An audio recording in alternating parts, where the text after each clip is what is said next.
Chapter 7. War Stores. Start with a quote. Buy it. Faith no more.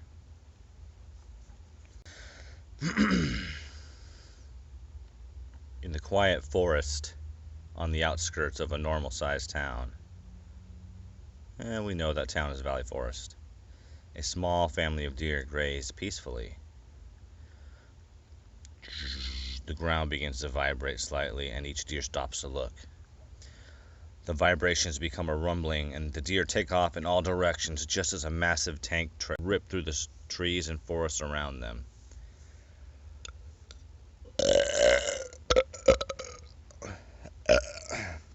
The treads are so huge that only a couple of deer escape, and the rest are crushed into a red wake of forest soup. The treads smash roads, trees, giant trucks, and reach near the tops of trees. Whatever is riding on them must be gigantic. At the same time, in a nearby city, Valley Forest, blah blah blah, people are excitedly forming lines along the main street. Many more are coming, and it's crowded, like a parade is about to come down the street. All the people are wearing outrageous clothing with prominent ads, some streaming ads, some with 3D holographic ads projecting from them. Among the pixelation of ads protruding from the crowd, many are showing a countdown, all with a little less than 5 minutes remaining. Surveying the chaotic crowd, it can be seen that they are here for the opening of the first war store. The giant tank treads continue mowing through the forest. As the giant machine rolls by, the treads leave a crater in the earth about 10 feet deep, hinting at the size and weight of this beast. Its entire bottom is riddled with bullet dents in the armor, small blood stains, giant blood splatters, and lots of stuff that can only be described as meat.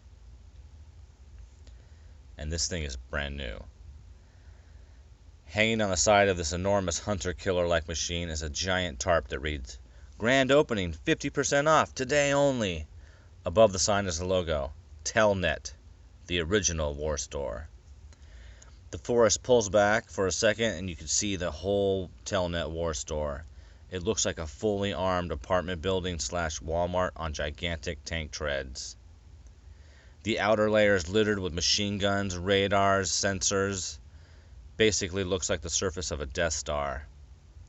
It's obviously very loud, rumbling and leaving a path of destruction a few blocks wide in its wake. The epicenter of an earthquake on tank treads. The crowd waiting in the street is getting feverish now and spilling off into the sidewalk. They are intently focused on whatever is about to happen, yet the mood is celebratory. Like the front gate of Disneyland are about to open, or Black Friday, and everyone's on crack. Consumer 1, freaking out. I can't believe it! My whole life I've dreamt of shopping at a luxury traveling store. Consumer 2 replies, "This is better than any old traveling store. This is the war store," emphasizing the last two words. The forest edge starts to rumble, like a T-Rex crunching through the jungle in Jurassic Park. And the crowd reacts like someone got a clutch hit in the World Series. Some people are trying to stay in line, but chaos takes reign. Beer time.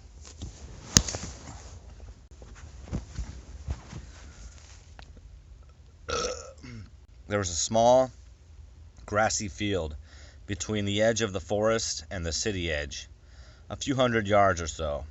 The field is dotted with a few random people, but the city street is filled with thousands and is chaotic.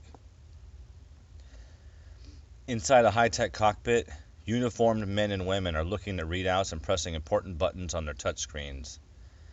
The cockpit looks like the deck of a Star Trek ship, yet they all are dressed like they work at Walmart. A map on a big screen in front shows them closing in on a big X. The war store computer brags about some reading it just received. Consumer confidence, high, in a typical soothing female voice. Well, that wasn't. I'm gonna do just the computer voice. Are we all ready to go? Captain says. He's the only person here that looks and sounds like he could be in the army. Billy, the second command, mutters. This guy is obviously more Walmart employee than army. Then with supremely faked confidence, yes, sir? I don't want to see another Phoenix. You hear me, Billy? The computer interrupts. Social media advertising saturation, 75%.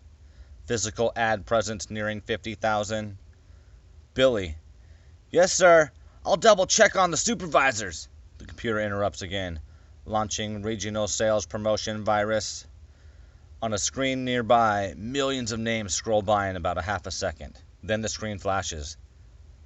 Virus defeated. And on the screen, calculating. ... The captain loves it. Woohoo! You see that?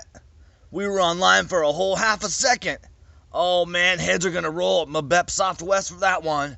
Good job, Geek Squad. More than we could have asked for. A bunch of ultra nerds in some other room celebrate with awkward high fives, typing and interfacing with their computers in celebration of their successful marketing virus. The computer brags again. Exact virus ad campaign time in cyberspace, 0.51 seconds. Total ICs infected, 10 trillion. The captain loves it. 10 trillion Facebook fucks want to buy our shit now, so let's give it to them. Billy goes back to the supervisor control room where pimply-faced teens man computer terminals and sweat nervously. The top of the war store towers above the tallest trees in the forest, eating its way to the forest edge. It gets closer and closer as its mechanical roar gets louder and the rumbling moves up the Richter scale. It almost reaches the edge of the tree line, and then there's a long second, and then the trees on the edge of the forest explode as the war store makes its grand entrance. The crowd erupts simultaneously. The giant crowd emits every emotion possible. People are running in circles like they just won the lottery. Some are staring in amazement, some just burst into tears. A few of the hardcore ads burst into a porcupine of 3D holographic ads. One particularly enthusiastic ad jumps from the top of a 3-story building, his ads gloriously filling the air for a few seconds. Then he hits the ground in a splat, and all his ads pop off. No one cares. Back in the war store cockpit. Billy, can I go on break? I need to call my mom and take a shit. One of the nondescript screen-watching workers spurts out. His name happens to be Robbie. No, you fucking idiot. The sale's about 2 seconds. Get ready. We need this sale to go perfectly, or they're going to have us selling used robots to a bunch of Jawas. Billy gets in Robbie's face. Without the captain around, Billy goes all alpha male. Jawas, Robbie, Jawas! Did you hear me? Do Jawas have enough money to pay for your mom's therapeutic hemorrhoid ass pool? No, I don't think so. So just do your job so you can shit and talk to your hippo of a mother after we sell these bastards some good old tailneck product. Okay? Okay. Jeez, Robbie says, and then begins trailing off. My mom's not a... The computer isn't bragging this time. Government resistance, very probable. Local law enforcement resistance, 95% chance. Billy doesn't like that news. Did you hear me? See what you did, Robbie? I hate you. The supervisor slaps Robbie across the face. Whoosh! I hate you. Look what you did. Robbie starts crying, but he's trying to hold it in.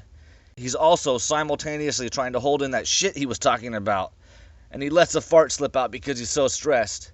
His eyes dart back and forth. No one noticed.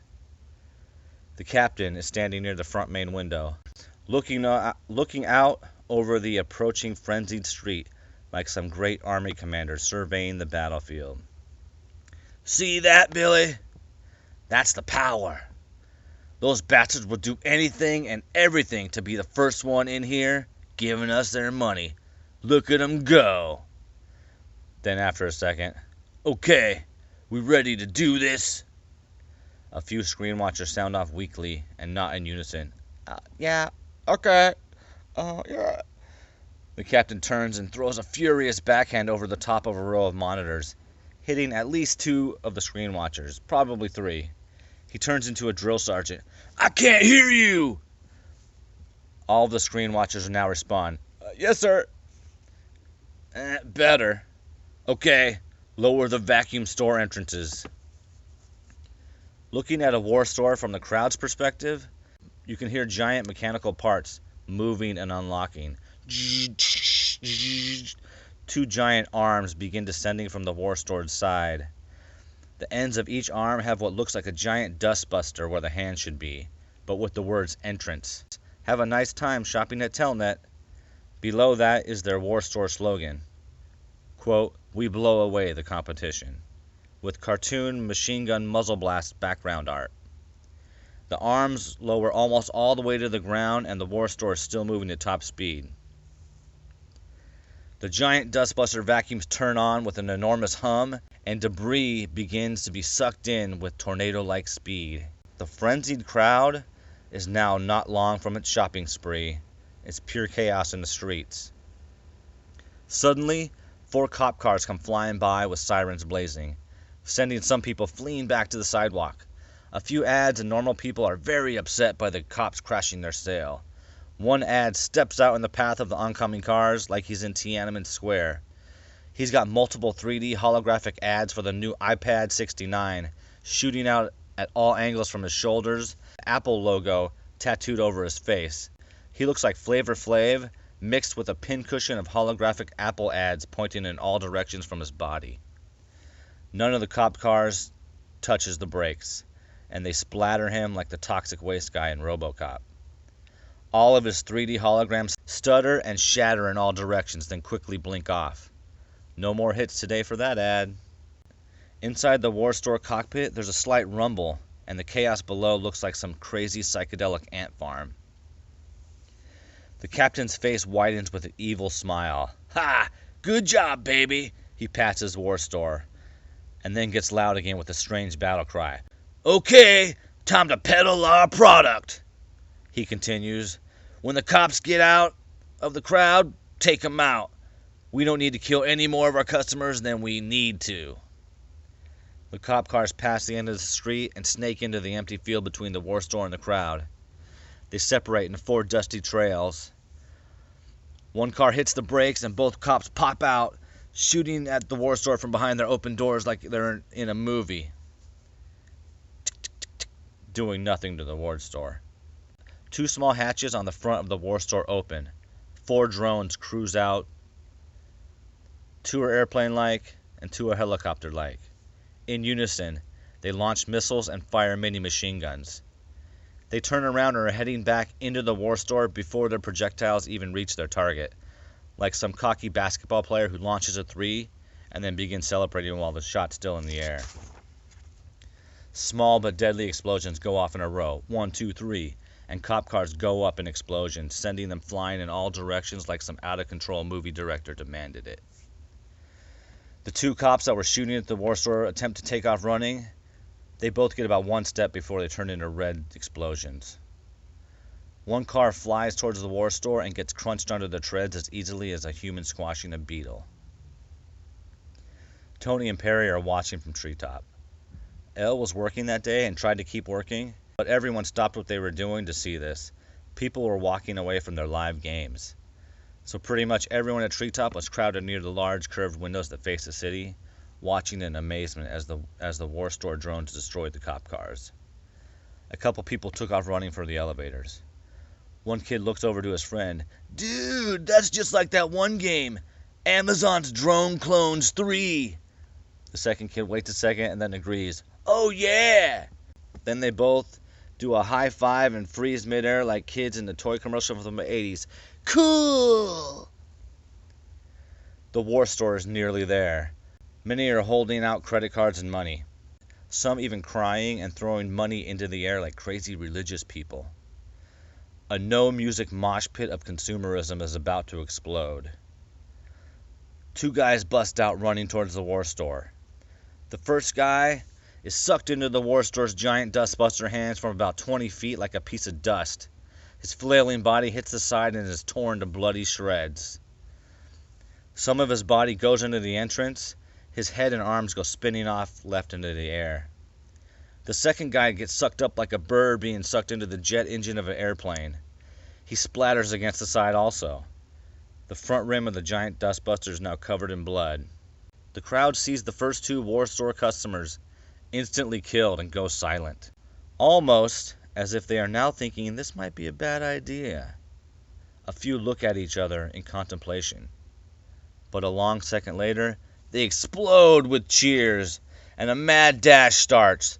People are running towards the war store like it's a race for their lives, screaming in joy even after seeing two people turn into red splatters. The crowd meets the war store. The crowd begins being sucked into the vacuums on both sides. Many are crushed to death by the force. Arms, wallets, heads randomly spit from the steady flow of bodies into the vacuum. Not too far away, two stoners are smoking a joint on top of Treetop Games. From their point of view, it looks like a battlefield, and one primitive army is charging a giant technological beast. The first stoner is amazed. Dude, those people like to shop. The second stoner is holding in a hit, almost coughing. Hashtag holy fuck. Then one coughs violently and they both start roaring with laughter. Moments later, behind them, the hatch of Treetop's roof opens and Perry emerges with a smile. Perry can sense a joint being smoked a mile away. It's his sixth sense. A little behind and to the left and right of the war store, a small crowd of bums is jogging next to it, bathing in the shower of blood and body parts, searching for anything worthwhile, grabbing wallets, purses, and anything else of value. Dogs and other wild animals trail them, ripping body parts into smaller body parts, some darting back into the forest with their meat prizes. One hobo holds up a disembodied, bloody breast, cheering happily. Another has an intact set of penis and balls in one hand and a bloody $10 bill in the other. He's shaking them both in the air victoriously. Soon, the first of the consumers is seen exiting the store out of its back.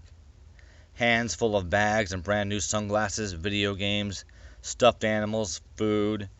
One even has a kitchen sink. They come down a ramp out the exit of the bottom of the middle of the war store, right where its anus would be. Even though the consumers are happy when they exit, they all stumble out like some bouncer just behind the door is shoving them out. Beer time.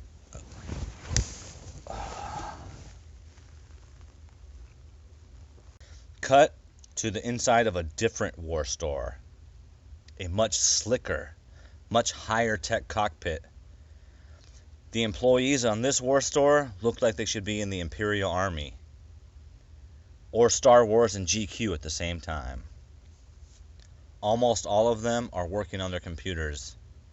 The Elosa Corporation logo is seen everywhere. The shopping spree / massacre can be seen on all the monitors. Over the shoulder of a couple other officers is a young captain.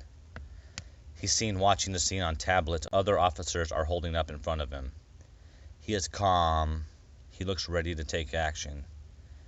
He is also as slick as this high-tech cockpit, as is the entire crew. He has slicked back hair, perfectly shaven, wearing sunglasses indoors even though he doesn't need them. He sees something on one of the screens. His eyebrows shift behind the sunglasses. Then he swiftly takes them off like Matthew McConaughey in an action movie. A lower officer looks up from his screen to the captain. "I don't think they see us." "Let's see if we can cut into our competitors' market share," the captain says, like he's in an action movie from the 80s. Phase 1, 2 hits. One of the Death Star employees touches his screen and moves some windows around, sliding a green button that says 2 over a window that says Phase 1. The outside of the war store makes the Telnet war store look severely dated. 2 missile racks slide up very quickly and efficiently. It looks like 15 or 20 missiles per side, and all of the missiles fire quietly hissing off as they take off. The missile racks then quickly slide back down, and then slide up again within a millisecond, fully reloaded, and fire another silent volley. Inside the Telnet cockpit, their captain is looking out the front window, smiling, watching thousands of consumers being sucked into the war store vacuum arms. He doesn't see the missile volley coming his way. Billy taps him on the shoulder like a scared child.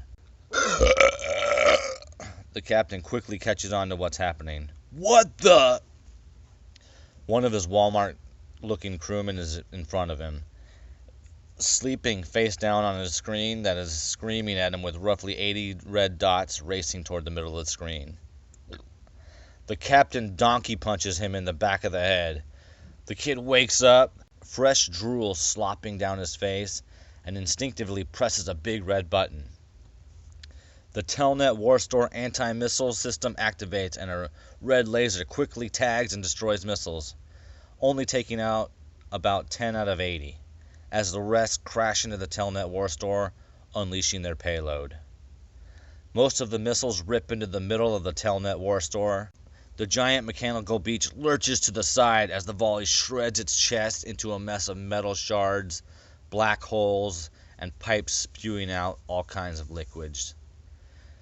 The giant banner reading "Sail" now hangs sideways and limply reads SA on one side and LE on the other.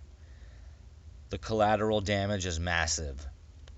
A few of the missiles miss their mark, dotting the surrounding city with explosions. Much of a city block is destroyed, along with thousands of lives as the Telnet War Store heaves in what seems like slow motion from the impact. Hurt, but not beat, the Telnet War Store's cannons turn and begin firing upon the Elosa store as it comes out of hiding. One of the Telnet consumer arm vacuums is destroyed and inoperable. There's so much blood, it almost looks like a human being who's held a piece of dynamite too long and blew off their own hand. Live victims still scramble to crawl into the twisted metal, and others pour into the vacuum, unfazed. The Telnet store alters its course to face the competitor store. A cool movie shot would be from above the Telnet store, showing the flood of people trying to run towards the vacuum entrance. As the direction of the store alters, thousands of potential customers are lost as the tank tread turns and crushes them. There's so many people, it looks like one of those giant CG army shots in Lord of the Rings, but it's people being run over by a Walmart tank. The Telnet captain is loving this, but is confused. I've never seen a war store like that one, but if it bleeds, we can kill it. Let 'em have it, Billy. Beer time.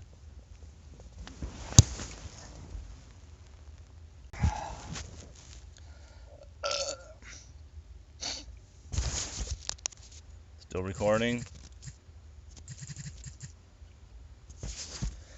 Billy slaps two employees like he's in the Three Stooges. They jump to attention and press buttons. The Telnet War Store launches a volley of missiles at Elosa. Most of them hit the Elosa store, and it is covered in a cloud of smoke. The Telnet captain's mouth twists. Is he happy or grimacing? When the smoke clears, the Elosa War Store stands solid as rock. Smoke swirls around it, and nearby trees burn, but the war store is unfazed. Before the smoke is fully gone, some superficial hull damage can be seen, yet remarkably, a few mechanical arms with a blowtorch and other tools pop out and are already at work fixing the damage. Other arms can be seen in some hit areas, enthusiastically looking for damage, then retreating back into their homes when none is found. At the edge of the city, the Telnet War Store is still trying to maneuver to face its opponent. As the entire injured store turns unsmoothly, it runs over hundreds, possibly thousands more people. At the same time, its mangled vacuum arm swings around and cuts through a one-story hole through buildings. One of the buildings is an apartment complex. A few entire apartments are ripped out. One lady in the shower gets exposed to the entire city for a second before her and her bathtub slide and fall into the debris. A giant fish tank is ripped in half, drains its occupants. A fridge teeters for a second and then jumps to its death. Inside someone's apartment on the ground floor, the occupant is home and eating. He sees the war store on TV and looks through his window and sees the same war stores approaching his home. His eyes widen as it gets closer. He drops his food and runs to the counter, grabs his wallet and begins laughing maniacally. He opens the front door and hangs on to it. He continues to laugh hysterically as one of the war store vacuum arms swings its way. First, all of its clothes are ripped off. Next, his naked body is ripped from the door and sucked into the vacuum. A second later, his entire apartment is completely destroyed. Back inside the Telnet war store, the captain is checking out some numbers on a tablet. One Telnet employee in the cockpit is manning a machine gun, furiously jerking at a joystick controller like he's playing the most intense game of Quake ever with an Atari controller. The machine gun is so ineffective against the Elosa war store it's laughable, but he's trying his best. Telnet captain: "We're killing too many people. These are our potential customers, you assholes. How about try not to go through neighborhoods? But don't let up on that Elosa war store. They're too smart to be attacking us without something up their sleeve." Then under his breath to Billy: "I never seen a war store that looked like that thing. What type of war store is that, Billy?" The Elosa war store is just standing there, unmoving on the edge of the forest, like a confident killer. Telnet's war store is still struggling to face its opponent, ungracefully bashes through an elevated freeway on the edge of town like a football team running through a banner. The Telnet machine guns are blaring and tinging off the Elosa war store armor. If that machine gun was effective in any way, that Quake player employee would be doing good. But it's not.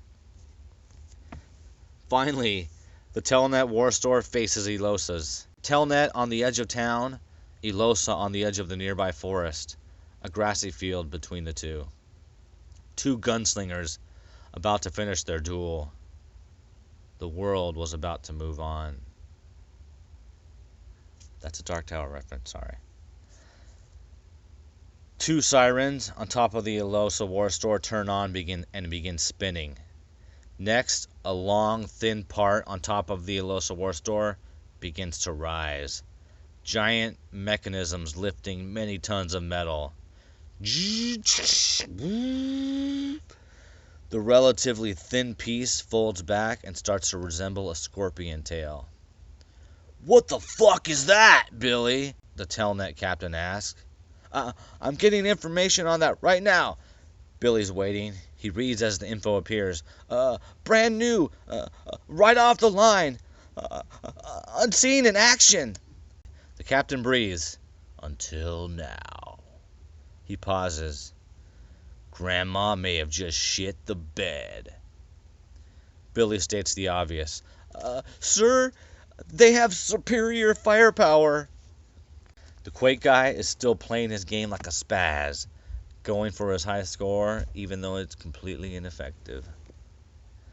The Elosa war store is in view from the Telnet cockpit. All eyes are looking at it in amazement, as its main weapon continues to unfold like a transformer. Telnet employee nerd: "Wow, cool." Telnet employee nerd 2: "My cousin works for Elosa. He says they get every corporate appreciation day off and more vacation than..." The nerd is interrupted by the commander slapping him across the face. "Whoosh! Get back to work, maggot! You want to die with your thumb up your ass?" The captain walks around the cockpit while he barks orders. When he gets back to the front, the Elosa war store is almost done transforming.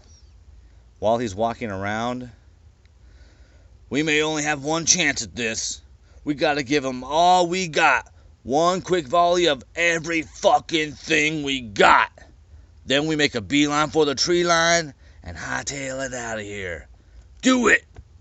Many crew members are staring at the captain. Some are transfixed on the Elosa War Store through the main window. One guy's picking his nose, and the Quake guy is unloading thousands of meaningless bullets, massaging their enemy. Ting, ting, ting. No! The captain yells, jarring some crew members back to their jobs. The Elosa War Store is deploying its main weapon, the Scorpion Cannon. The consumer vacuum arms are deploying now also, giving it a real Transformers/Terminator Hunter-Killer look. The War Store actually begins to look like a giant scorpion. Some of the Telnet workers that jump back to work are slowly turning their focus back to the Elosa War Store in amazement. Telnet Captain, "What the fuck is that, Billy?" He said it before and he's saying it again. This time you can hear the uncertainty in the captain's voice. He slaps Billy in the back of the head, whoosh, to try to hurry him up.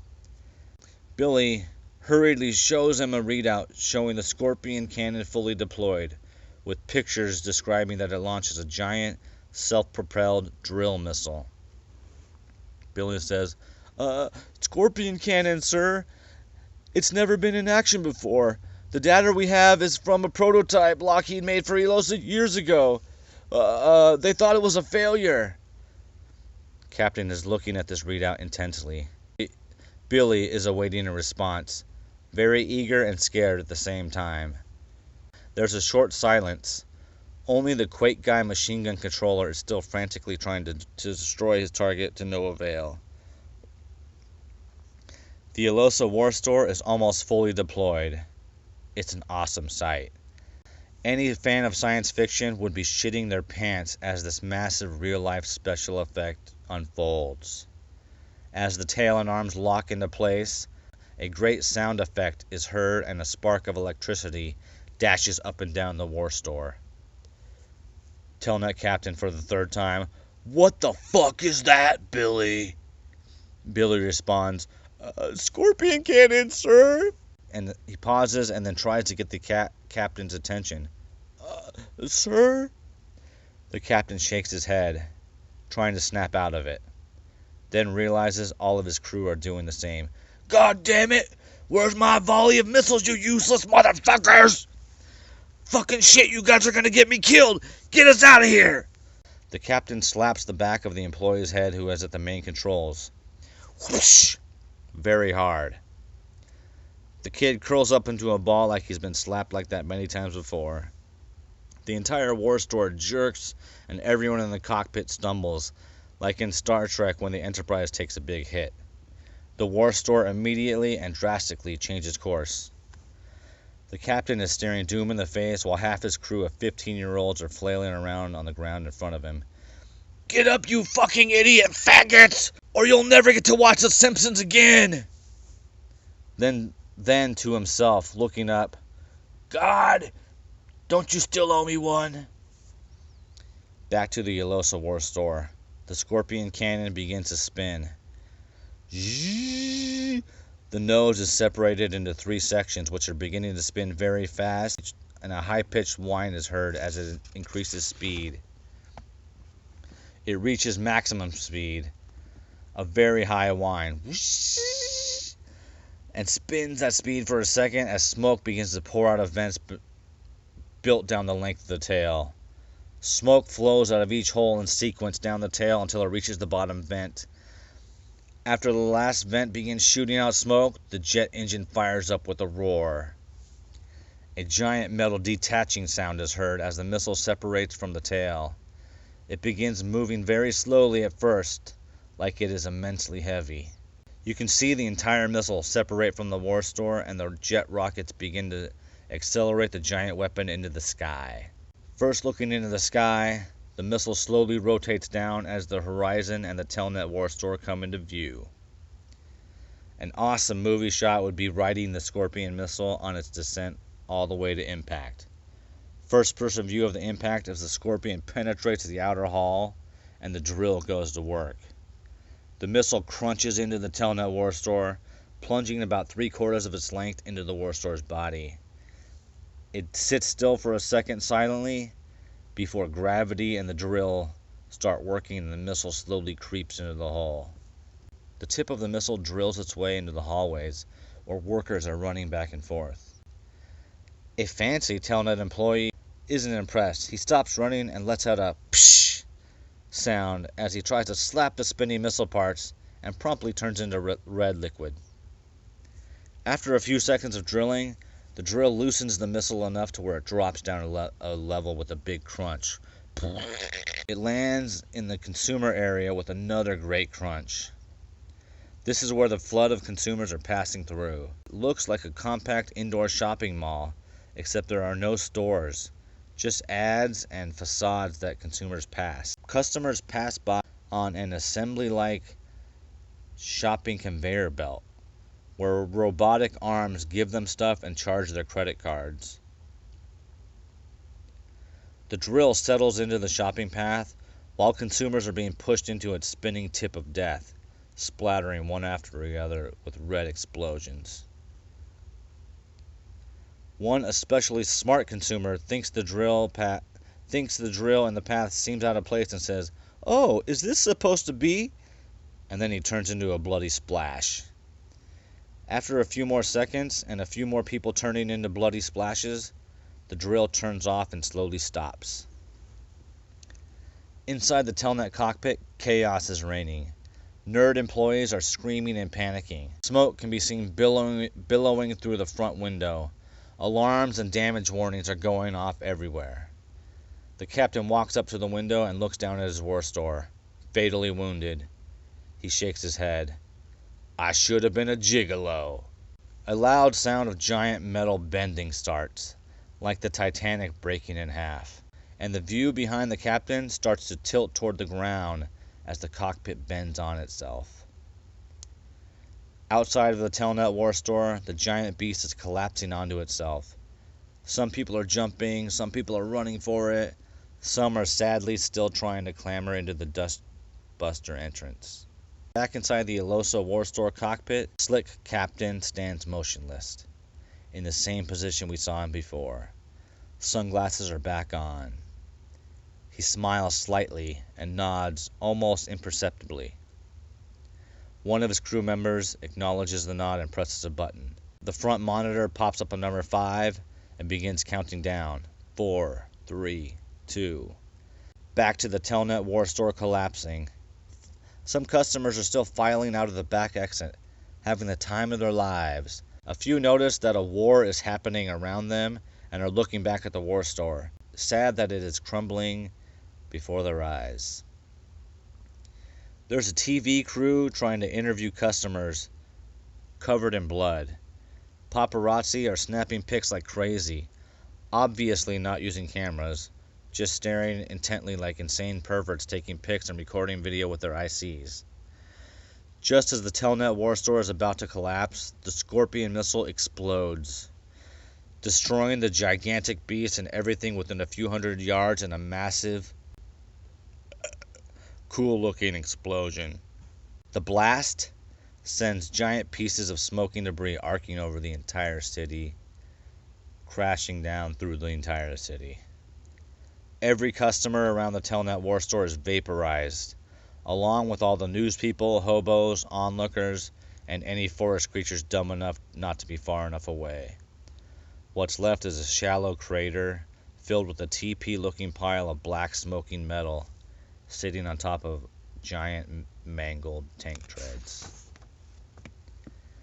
Inside the Elosa war store, the captain is unfazed, and there is no celebration from the crew. The captain simply turns and silently walks out of the cockpit. "Continue the operation," slides out of his mouth. The war store smoothly changes course and enters the forest like a shark, carving a giant path as it slowly disappears over the horizon. That was the beginning of shit splattering all over the face of humanity. That was the first time they all saw a war store. That was the beginning of the end of society. For them, at least.